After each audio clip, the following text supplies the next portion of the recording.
Hello. Yo, what's up, David? Hey, nice to meet you, man. Nice to meet you, brother. Yeah, um, I just did a brief reading of your belief list. It doesn't seem like I fundamentally disagree with anything here. Okay. Um, oh, apologies. Before I go into that, maybe I should at least do like a couple pleasantries first. Just get to know you first. Do you have like an extensive philosophy background or anything like that? No, I just study philosophy in school and on my own for fun. I see. So you're a college student right now? Yes, What are you majoring in? philosophy. Oh, awesome. That makes sense. Do you mind if I ask your age? Like, are you I'm 25. like oh, really? Awesome. How about you? I'm uh, I'm 32. Okay, cool. Yeah, so I don't have a philosophy degree or anything. My background is mainly in nutrition science, Oh, nice. I love but I'm nutrition kind of science. the guy, yeah, yeah, it's great. Like, I'm just the kind of guy that dabbles here and there in philosophy. Hmm. I wouldn't consider myself like an expert or anything like that. But I think I would say, in terms of knowledge, I guess I could consider myself above average, I suppose. Yeah. That's like the most modest way I can evaluate that. But yeah. So like, and I can see that you're in a lot of vegan servers. So Mhm. that's cool. Like, how long have you been vegan? 5 years. Wow, that's a long time. How Oh, about you? and me, oh man, I think I lost count. It has to be probably 8 years. Okay, I awesome. haven't even been keeping track now. Yeah. And out of respect for your time, I'm gonna be cleaning at the same time because Okay. I gotta clean up the house before my wife comes home tomorrow Yeah. morning, otherwise she's gonna kill me. So out of respect for your time, I'm just letting you know that my attention will be somewhat split because I'm cleaning at the same time, but I'm like fully paying attention to anything that you're saying. Okay. And I'm just wondering if you're okay with that. Yeah, that's totally cool. Yeah, do you have a lot of time right now or Yeah, I'm pretty free. awesome? Um, yeah. Do you have anything to ask me or Um, no, not in particular. okay. Awesome. So I'm just like going through the list, and it doesn't seem like I disagree with one, two. I don't really disagree with four. When you cross something out, is that just an indication that you just changed your mind on on the subject, Yeah, or correct. I see. And I wanted to talk to you about number eight. So this is not like I don't disagree with number eight at all. Mhm. I'm just wondering, do you think that this could be a little what's like a nice way to put it? Do you think it could be like a little vacuous in some ways? Because it Um, says here normative theories aren't necessary for making moral prescription. mhm. Like, do you know what I mean by vacuous? Like lacking meaning or Kind of. It's like not necessarily lacking meaning, but when I hear the word vacuous, I take it to mean that there is technically meaning in what you're saying, but it's so obvious to the point where like it's almost as if it has no meaning, if right. that makes sense. Yeah. So like I'm wondering if like what you yourself think of that kind of criticism towards number eight, the idea that it could be a little vacuous. Yeah, honestly, I'd agree. I try not to take Mhm. a harder stance on that specific belief because it's harder to Okay. justify. So it's vacuous for the purpose of being easily justifiable and um, easy to have other people understand. Um, any like a stronger claim there would be a lot harder to defend. Okay. So it's just because it's like an easier claim to defend. Is that Yeah, why? yeah, absolutely. Yeah. Okay. It's just for me, I was actually taken aback by that one because I would imagine that if you went into any philosophy server, there wouldn't be a single person that would fundamentally disagree with it, right?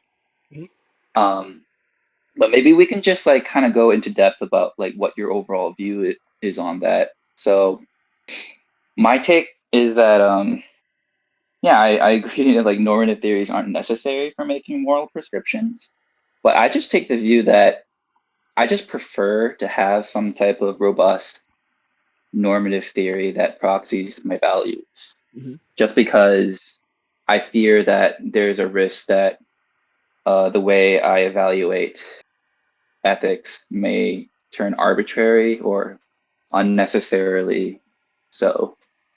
Okay. So, like, I don't know if you're familiar with particularism.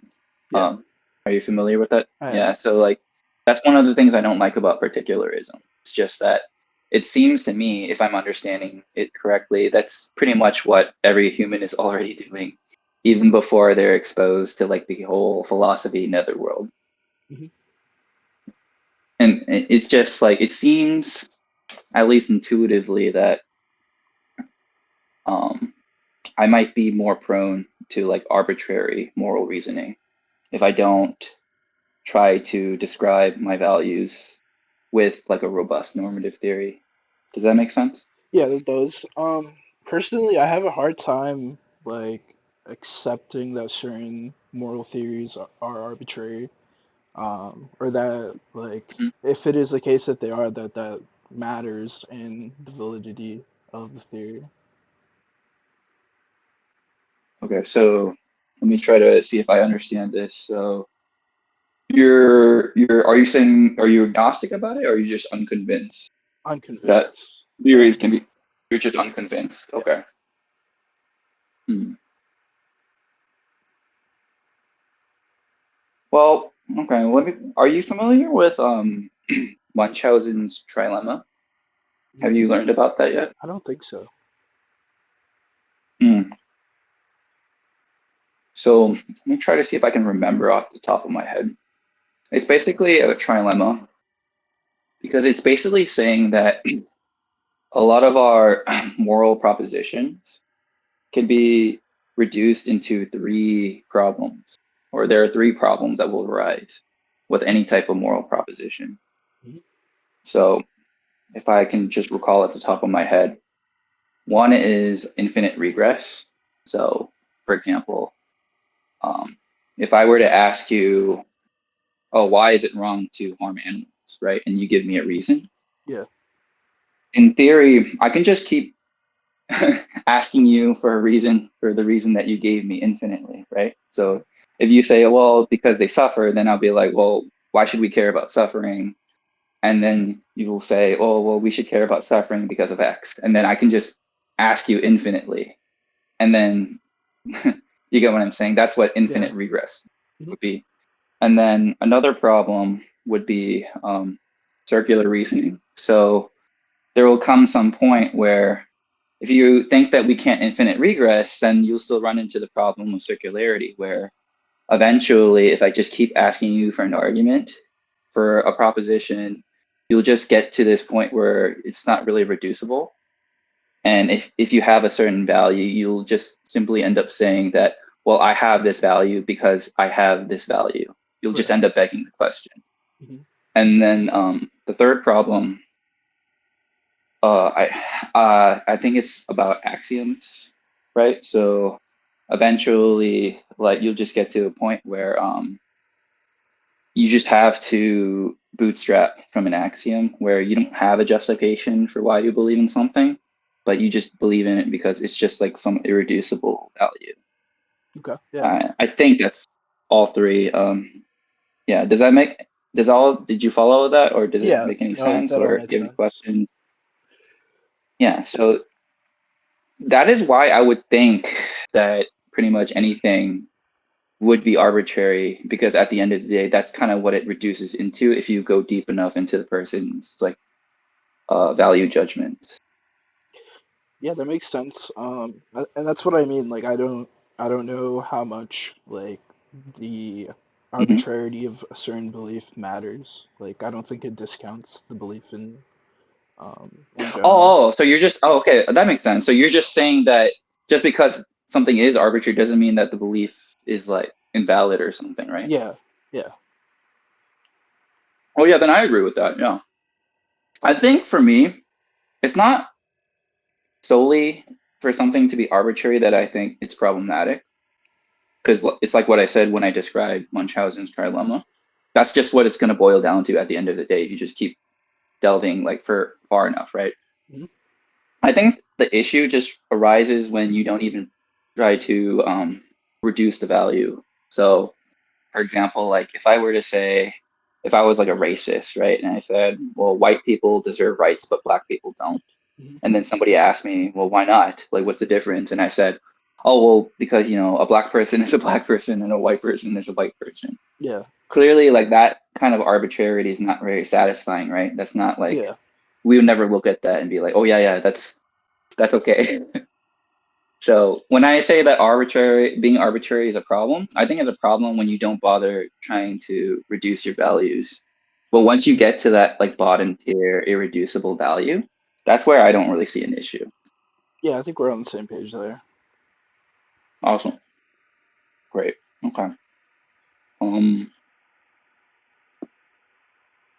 why do you, so do you have an argument for why you believe in number six? Let me look at it.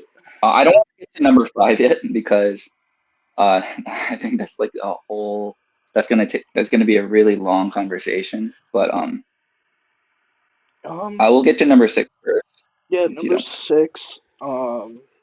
Yeah, I personally don't see slurs as being inherently offensive, and I think there's quite a few examples of this in the status Right. quo, like words like stupid, mute, dumb, deaf. Like these are words that we use present day in a non-offensive manner, but at some point were considered to be slurs for disabled people. So if it's the case that we can use those words in a non-offensive manner in present day, I don't see why words that are in present day considered to be offensive or slurs cannot be made to be non-offensive in the future, just like the words that refer to disabled people. Apologies. So you're sorry. You're saying it can or it can't. It I might have misheard you. Um, Um, it it can or it you can't. you don't see a reason. Oh, Sorry, go on. I don't see a reason why it can't become non-offensive over time. Oh, okay. So you have like a softer view where it's kind of like I don't know, but I don't see why it intrinsically can't. Therefore, I think, like you said right here, as a heuristic, like as a general rule, um, you avoid using slurs and only use them in the presence of an informed. Um,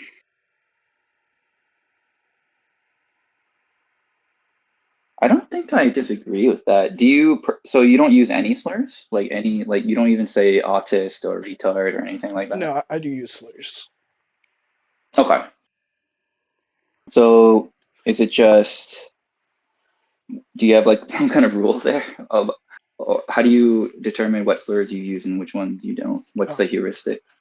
yeah, I think any slur can be used. Okay. I think Does it, particularly, do you think it just depends on the context? Or- yeah, context matters.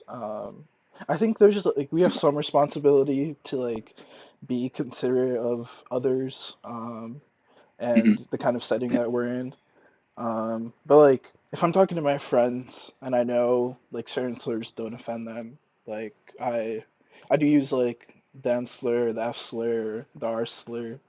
I don't see a problem with that.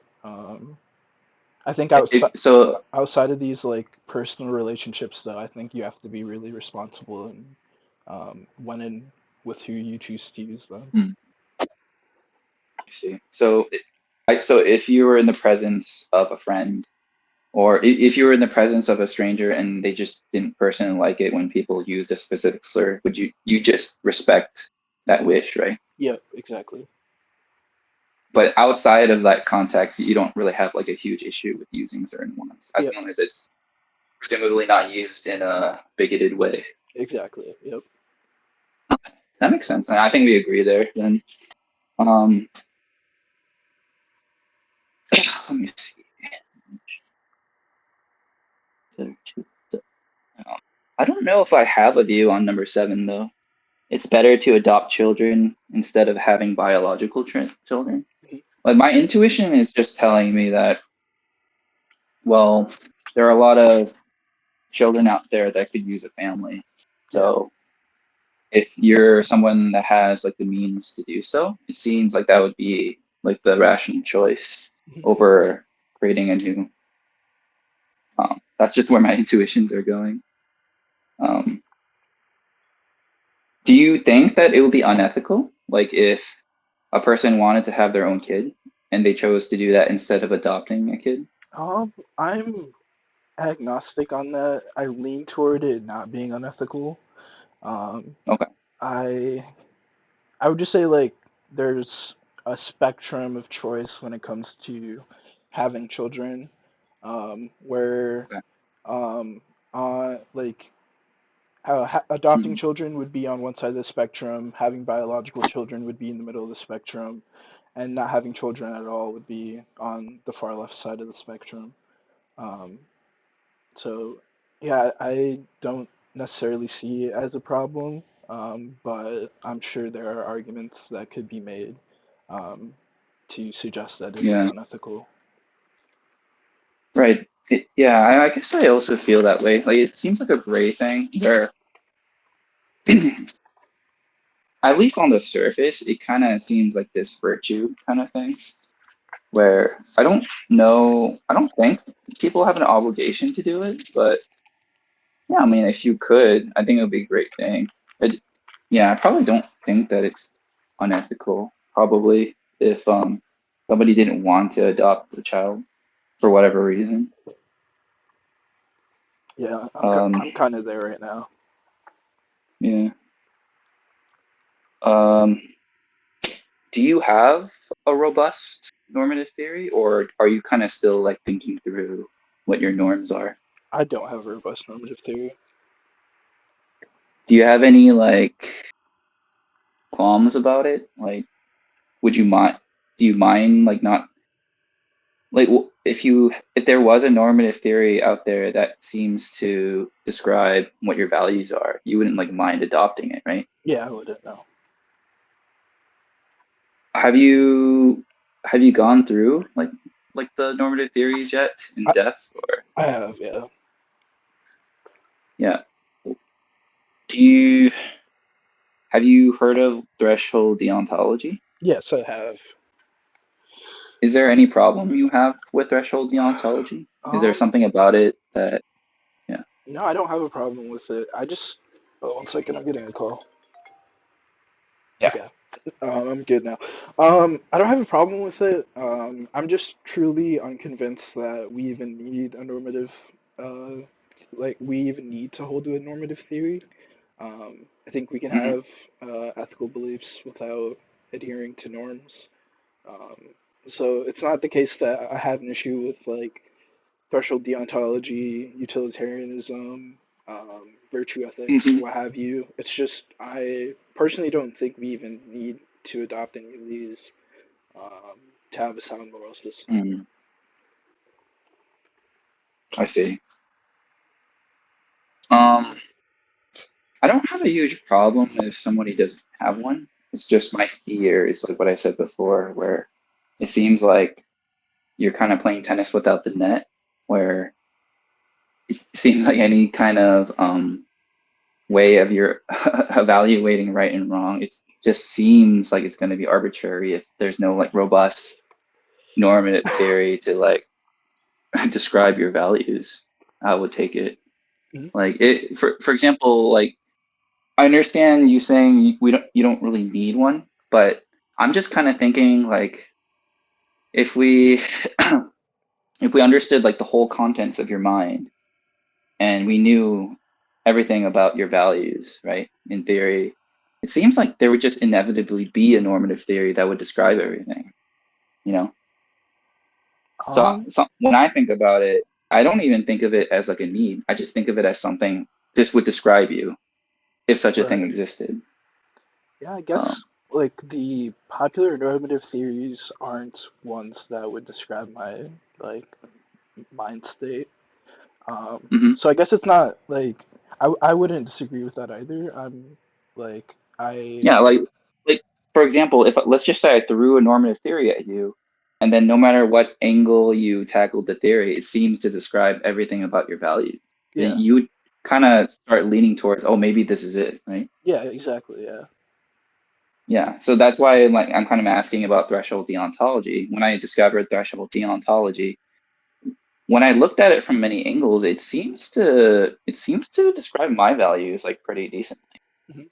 So I'm just kind of wondering like why other people aren't ascribing to threshold deontology, what their reasonings could be. Is it really just because there's like this difference in us in terms of neurophysiology or something, or it could just be that someone's making an error or what have not. Like I'm just curious why if you have any problems with threshold deontology. Um, I haven't thought about this in a while. Um, Okay. give me a second. I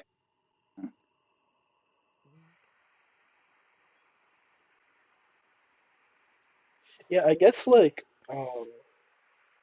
my issue would probably be um with justifying like deontic reasons. mhm. So like oh, can you hear me? Yes, I can hear you. Okay, my computer just like did something weird. Um, so yeah, I think like my issue is I think the justification of like deontic reasoning can also be considered arbitrary. And if that's the Hmm. case, then I don't see a difference with then holding no particular normative view, which would also end up being viewed as arbitrary. Interesting. Right. Mm,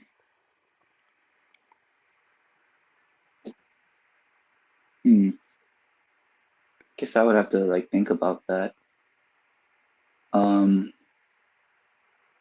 yeah, I mean, wouldn't it just be that threshold deontology might be a little better than just having nothing because the possibility or even just plausibility that somebody not even try to like reduce their values to the point where the arbitrarity like is reasonable. Yeah, I think if it's the case that it's between somebody Yeah. who isn't reducing their values at all and threshold deontology, that threshold Yeah. deontology might make more sense. I think if it's the case that somebody has reduced their views Hmm. or is capable of reducing their views, um, and like Yeah. like Why wouldn't they just be a three threshold deontologist at that point? Even if they don't like to have like a distinct normative theory to describe it, wouldn't it just inevitably be the case? Like, yeah, I think in that case, yeah, I wouldn't see an issue with suggesting that person should be a threshold deontologist. yeah, like, um, I'm not saying that you have to, of course. It's just this, this seems to describe a lot of people's norms, even the ones that haven't really delved into philosophy. Mhm. Because, like, I can see issues with deontology.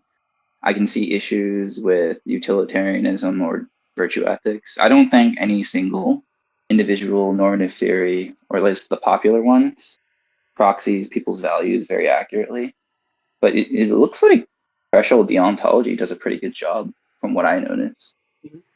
So it's like when I'm having a conversation, it doesn't seem to be an issue to just tell someone, hey, like, you don't have to say you are a threshold deontologist. What I like to do is I just say, I don't want to ascribe to a normative theory because maybe there could be a better normative theory out there that describes my values even more accurately. But for the time being, I think threshold deontology describes my values pretty accurately. Like, what do you think of that?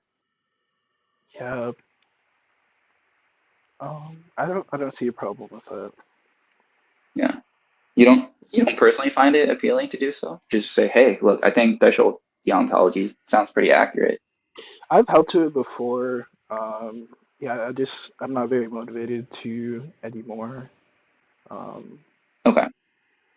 yeah, I think, like I mentioned it before, I think the thresholds can boil down into arbitrarity. So if it's a case that like Oh yeah, for sure. I Yeah. have a view That that will inevitably arbitrary be, yeah, yeah, but it, that's we're kind of also where I'm at. arbitrary about that with like just like the Sorites paradox too, right? It's just, what how many drops of water before like a puddle becomes a lake, Right. Yeah. So for me, it's right? just like if I have to choose between arbitrarity under like a specific system and arbitrarity without one, like I'm motivated. I'm not necessarily motivated to adopt a system, and um, Okay. yeah, Gotcha. That's fine. Okay, then I don't think we actually fundamentally disagree with anything there. It looks like between you and me, it could just be like a preference. yeah, I think so too. Okay. And then yeah, looks like you're already pretty woke on the organic plant food thing. Um, I recently changed my mind on that. Like, really? Oh, so you don't believe in number nine? Or no, number nine's crossed out, and then it says I'm unconvinced significant amount of animal byproducts are used in organic farming, or that the monetary demand is significant. hmm, let me think about that. You don't think the monetary demand is significant, but do you think the monetary demand is significant for other products that Yes. involve animals? What? Yeah. So, okay, so let's just say I had like, a carton of organic soy milk and I was able to trace back that it used like, you know, animal products in the process or whatever. I Mhm. don't know if it's like manure or whatever, but why would that be insignificant to you? But something else, like let's just say I ate like a piece of steak, like a really tiny piece of steak, the size of a tiny cube, like once a week. Mhm. Like, would you find it morally permissible for someone to like eat a tiny piece of steak every week? No, I wouldn't find Mhm, purchasing a carton of organic soy milk mhm, to be insignificant. My particular qualm is that it doesn't seem clear on how much you are contributing to the animal agriculture industry when you, for example, do buy a carton of organic soy milk.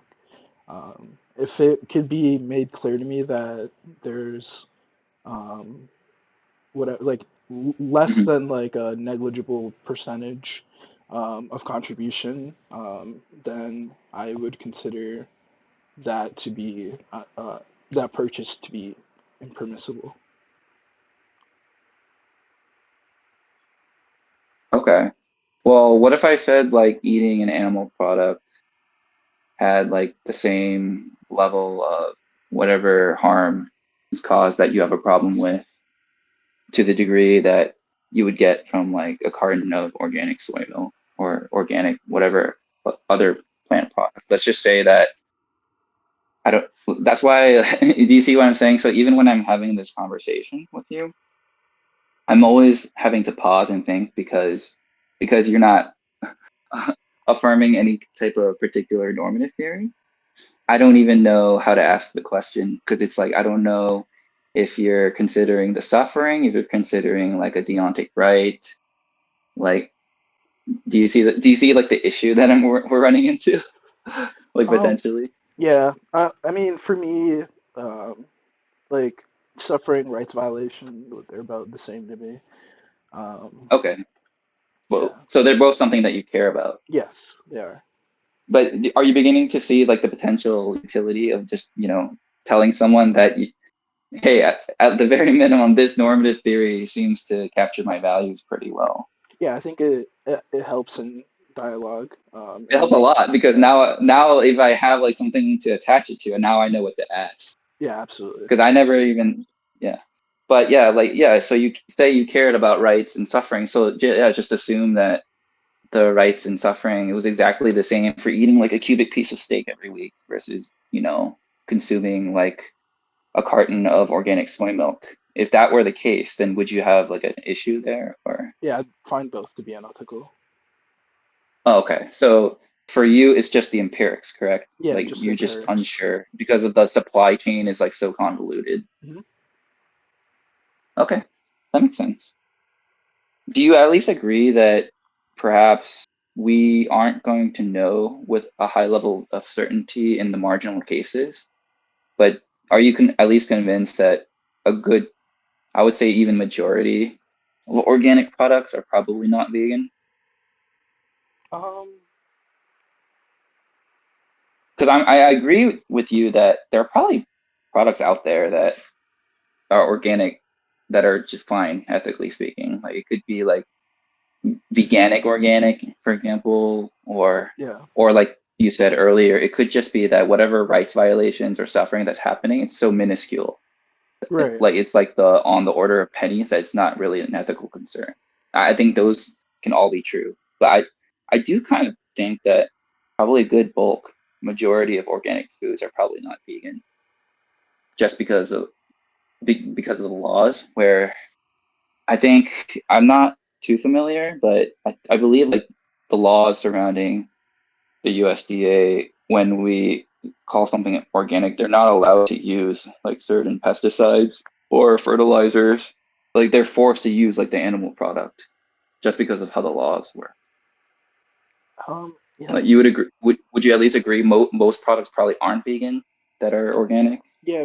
If we're going from the belief that the majority of organic foods have to utilize animal byproducts, then yes, I'd agree with that. Okay. I Then it guess, doesn't, if that's the case, I don't think we disagree with anything here then. yeah, I, I'm just like unsure of the that the amount that's utilized is significant, monetarily Yeah, or in terms of what rights violations or suffering it produces. right. Gotcha. I think I feel the same way. Um, and then, okay, if when I'm moving on to the next one, um, I might actually have a stronger stance than you on this, possibly. So it says here that you say wild animal suffering is horrific and we ought to do something about it, and that contraceptives and gene editing are perfectly ethical responses. So Mhm. it's like another weird thing where I agree with you on it, but the tone and the connotations behind this proposition are telling me that perhaps the reason you have this particular view is because you're looking for like a non-lethal option when it comes to like wild animal and auto predators. Yeah, that's true. Yeah. From a pragmatic standpoint, though, do you see a reason to just kind of eliminate them? Um, yes, I just don't think that that would be the right thing to do. Would it be the right, well, would it be the right thing to do, assuming that we couldn't pragmatically use contraceptives and gene editing like currently? Yeah, if those were options, then unfortunately, I think lethal Yeah. options would have Okay. to Then be, you would offer of just like calling the auto predator, right? yeah, if for whatever reason, Okay. like other Okay. means aren't Gotcha. feasible. Awesome. Okay. Then I don't think we disagree there either.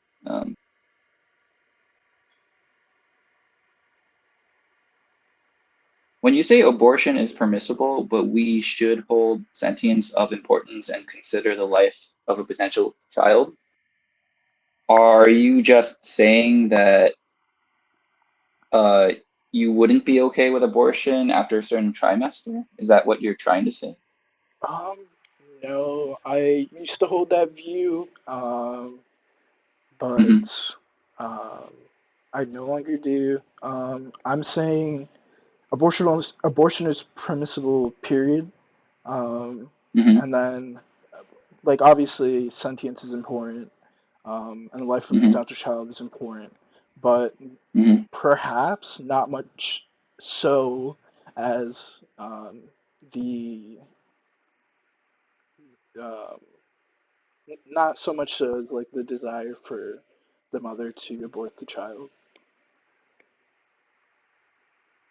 Okay, so are you saying that, let's just say like the fetus has reached significant sentience, let's just say it's like, I don't know, 4 months in. Are you saying that the mother's choice would supersede like the rights of the baby? Or Dude, 4 months in is pretty significant to me. Probably not in that okay. case. Um, Okay, so there must be, yeah, yeah. For you, there must be some threshold, right? Where you probably just tell the mother, no, you can't do this, yeah, right? yeah. I don't Okay. know that I've identified that though. It's probably I don't think closer. so either. Yeah, I think it's Yeah. closer to like the Hmm. whenever the fetus becomes sentient than Okay. otherwise. But yeah, Okay. Um,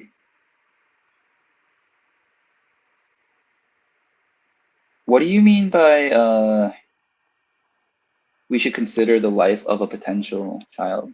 You think you can unpack that for me? yeah.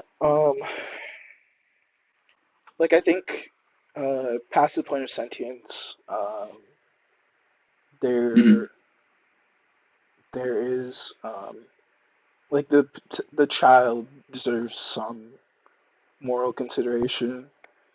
Um, Again, I don't know if it's so much so as the desire for the mother to report, but Hmm. there's definite like it's definitely important to consider the fact that they have a life ahead of them to lead.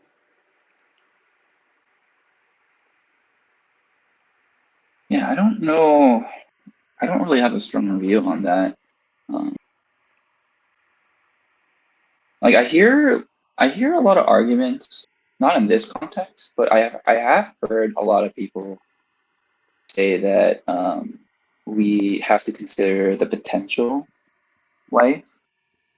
The reason I find it a little strange when I hear it is because I'm imagining like, for example, like even bacteria, like you could in theory say, oh, they have the potential, or you could say anything has like potential. Right. Um, Another, I guess, example, if I can recall it, is like when I'm having the veganism debate with carnists, uh, I hear you've deployed NTT before, right? Yeah. Yeah, so I've heard this one argument a long time ago where someone said that the trait was, um, first they said that, oh, it was like some type of mental capacity, and then I kind of threw like the baby, like the Holocaust of the baby example, and then they obviously they had like, or a mentally disabled person, and a lot of people have issue with that, right? Yeah. So then they'll kind of like move the goalposts and say, oh, well, it's the fact that the baby can potentially, become intelligent and an adult, Mhm. right? Or we have good reason to believe that they're going to grow into that in the future. So I never liked those kind of responses just because I could always just conjure a hypothetical, and it's not even like a crazy hypothetical, right? I could just say, well, there are some babies who are like born with syndrome X, right? Mhm. Are you familiar with syndrome X? No, I'm not. Yeah, it's just this thing where it's like this rare disease where the baby will never mature into adulthood. They'll just like stay as a baby, Okay. kind of like Maggie from The Simpsons. Mhm. Um, so even in that situation, I we can posit that there's no potential for sentience there, or there's I mean, but potential for like a high level of intelligence, right? But it's just even though there's no potential, we wouldn't want to harm like the child in that kind of, right? Right.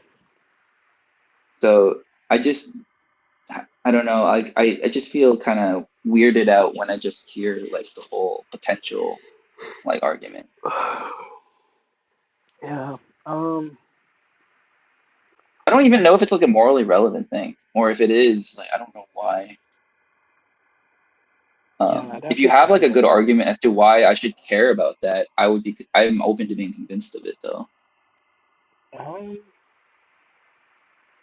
I think it would just hinge on the individual being sentient. Um, so there's some sort of chance that they're going to have a life worth living, and that ought to be It don't protected. like actually, I might even make a stronger claim that it could potentially entail a contradiction there in the sense that if like I had just like a collection of cells, I could argue that the collection of cells could become sentient. Right. But you wouldn't have like a moral problem with me like doing whatever I want to those, right? Yeah. No, I'm hearing you. Yeah. Yeah.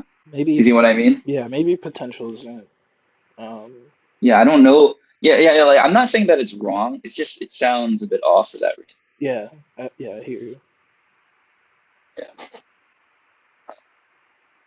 You can feel free to like if what I'm saying makes sense, you can always if you want to do it, you can like update that, or if you think it still makes sense and you don't have to. Just kind of throwing my thoughts out there. Yep. I'm gonna think Um, on that one. Um, okay. yeah. The number 12 is pretty funny. Yeah. I like it. Um, how did that come about? I listen to a lot of harder rap. And Okay. I've had friends that like seriously disapprove of it because of the content. And like it really bothered me that they did. And Hmm. I like after investigating it a little bit myself, like I just don't think like what is relevant to me is like if something is or isn't morally problematic, and it isn't, in my view. So that's kind of where that came from. It might even just be empirical, right? At the end of the day, it's just like, how do you even know? Like, you could probably make an argument that is morally problematic if, like, it's encouraging, like, the public to behave like a certain negative way, maybe, but it's kind of like tenuous, right? Like, how do you really prove that? Yeah. Do we even have any like data to support that?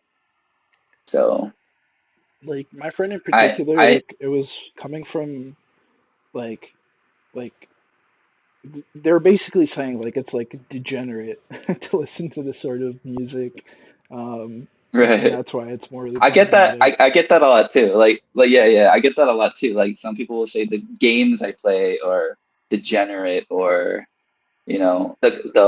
this movie I watched is degenerate, right? Yeah, Like it's just okay, you can say that, but it's just I don't see why it's like a moral issue, right? exactly. Yeah. Yeah. Um, yeah.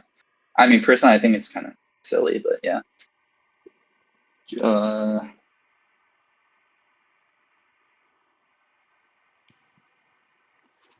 is there a reason for number 14 that you set the purchase age at 18? I just I'm unsure about 16.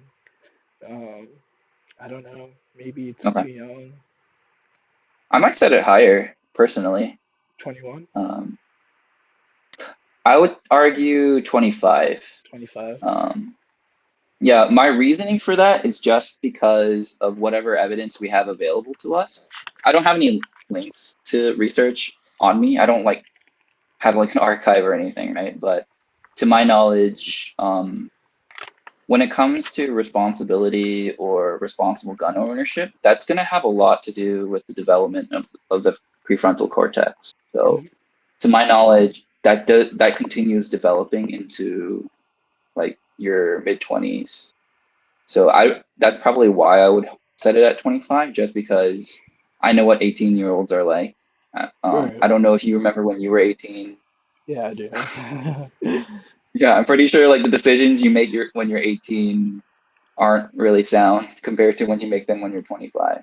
I Right. think that might I be relatively uncontroversial. I guess like I would be unconvinced that the prefrontal cortex needs to be fully developed, um, to be able to purchase guns. Like there's some level of development I would that's agree with occurred by that. 18 I and would agree with going to that. be sufficient I for. agree with that, but that's why I set it to 25, because I don't think it's even fully developed at 25.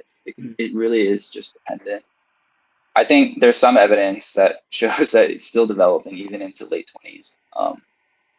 I just set it at 25 as a general rule because that after just speaking to so many 18-year-olds or people of all age groups, that does seem to be the point where there's like this huge diminishing return. So if I had to describe it like on a graph, right?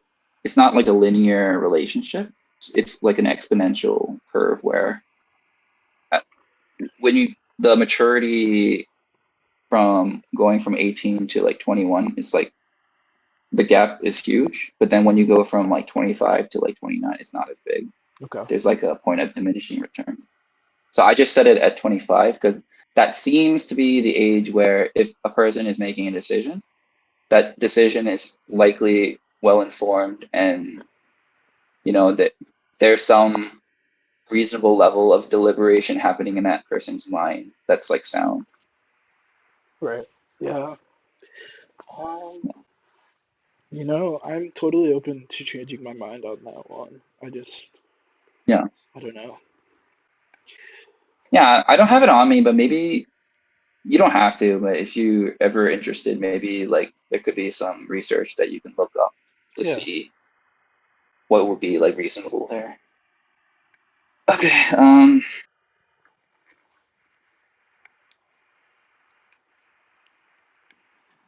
me see. You said it's virtuous to donate our time and money, and we should do so, right? Yeah. Is there some point where you would say that it's even immoral not to do so? It's really hard to make that argument. I don't Why do you think it's hard to make that argument? like I don't know what we would like ground um um that It doesn't have responsibility to be in. like specific, right? But wouldn't you say that there had to be some point where if the person's like just not donating their time in any way, that there could be a situation where that could be immoral? Yeah, I guess it's possible, yeah. Yeah, No, exactly. it's Like, definitely possible, yeah. um, yeah, yeah. Like, if I would actually like make a stronger claim there, right? I'd have a pot like a doxastic state on that where some like clear examples is like, okay, if you're like a billionaire and you're not like doing anything to like help others, I would actually classify that as immoral, Mhm. probably.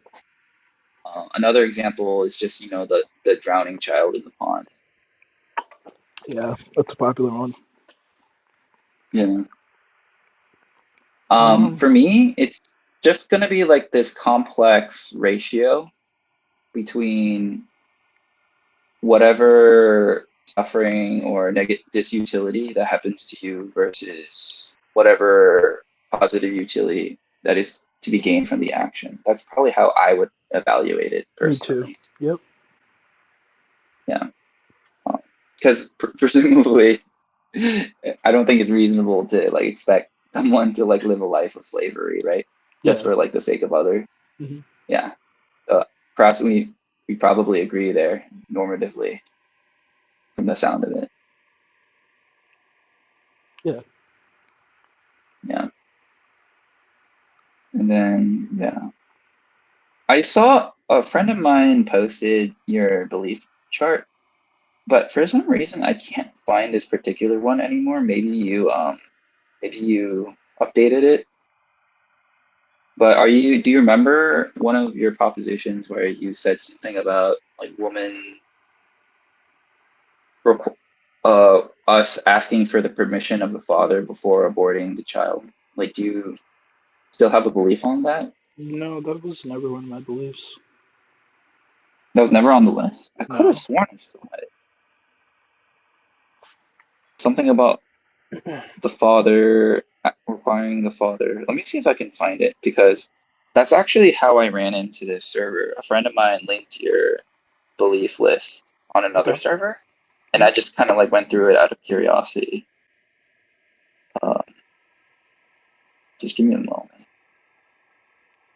John.